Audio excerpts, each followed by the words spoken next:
Okay.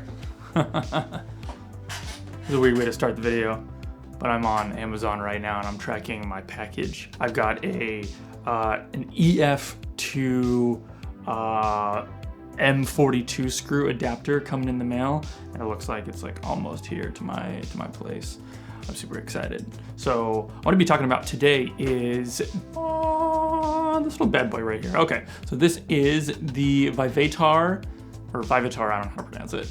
50 millimeter. This is a f1.7, and this is an M42 lens, which is really cool. You can get it for really cheap now. I got this guy for I think $19 at a thrift shop, and it's cool because it is one of the few vintage lenses, other than most PL lenses, but it's one of the few vintage lenses that actually work on EF mount cameras like the one I'm shooting on right now. This is the C300 Mark III. So this is really cool because I can adapt it to pretty much any camera because of the flange distance on it. And yeah, we'll get started. Now I'm on the phone. Oh, now you can see my setup. Okay. I wish this was on the manual app. I'm just gonna use the built-in, camera app right here. Okay, so this is my setup today. I'm gonna go to the door and see if the lens mount adapter is here. So I'm gonna walk over there with you. Is that it? Oh, it's here. Oh. Okay, sweet. Okay, so the package came right here. So this guy was about $17 for this guy. I think this is a Newear one. But I've also got another one coming, but it's not shipping till like January, with the EF focus confirmation contacts on there, which is important if I want to use the focus assist tool on the C300.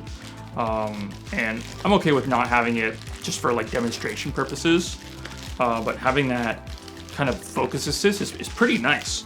So I think it was worth another, like, actually I think it was cheaper. I think it was like $12 for the one with focus confirmation, which was nice. So here it is.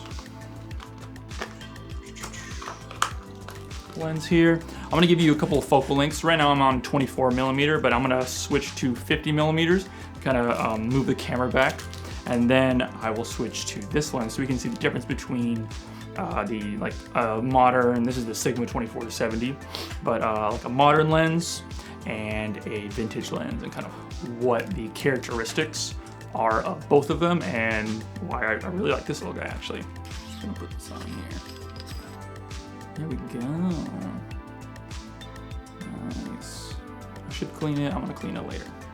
In post Brenton here, so it's actually the next day. So I actually had to reshoot the test shots for the side-by-side comparison, just because I didn't do it quite right. So what I ended up doing is I exposed one at f2.8.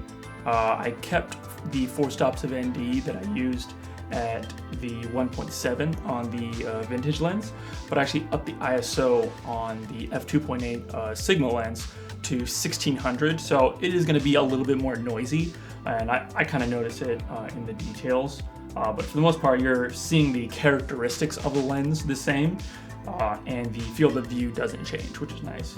I tried to match the camera position as well as I could. I think I bumped it just a little bit, so they're not quite perfect, but I really liked the kind of flares that the vintage lens gave on my face. It really kind of bloomed a lot of the highlights on my face, which is really cool. I see the detail in my mustache and beard is pretty much gone, but aesthetically it's very pretty to see. It's very vintage. It looks old-fashioned. I really like a lot of the chromatic aberrations, like the green fringing and the magenta fringing you get on high contrast areas, which is an artifact of not having as many coatings on your lens, as opposed to the Sigma, which has a lot of coatings and it's very perfect, very sharp. So that's just kind of my findings right here with the side-by-side comparison.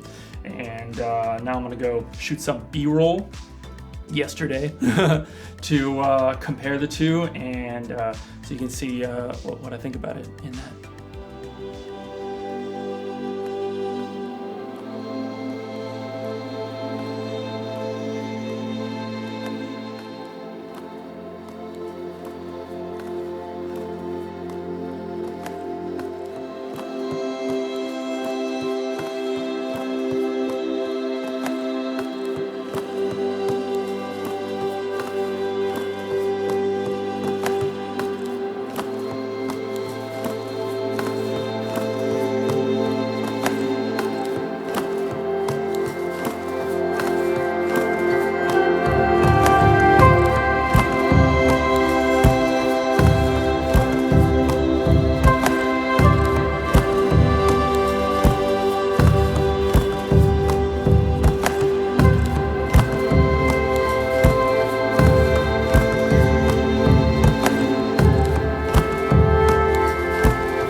Holy crap, this is a fun lens to shoot with. Okay. Yeah, that felt good. It was kind of like, it was like the first time I got my Plastic Fantastic I've got over here somewhere. It was kind of like the, it felt like the Plastic Fantastic, but it being metal actually really helps with a lot of the smoothness of like pulling focus and stuff. It's not like using the edge of the front of the lens like the Plastic Fantastic that I had.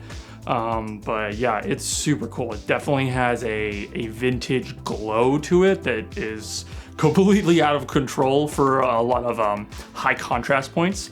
So the lens really, it smooths over a high contrast scene, but it also blooms out the shadows and just kind of lifts them up a little too much for my liking for most of the shots. So I have to be careful about when the sun hits the lens and when it doesn't.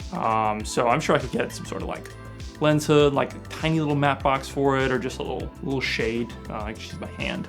That'll probably be the best way to do it. But yeah, I really like the way this lens looks. It's pretty awesome. Definitely worth the 20 bucks and another $17 on an adapter that I spent. But yeah, I highly recommend going out and finding a just cool vintage lens, you know, something that inspires you to shoot and to be creative.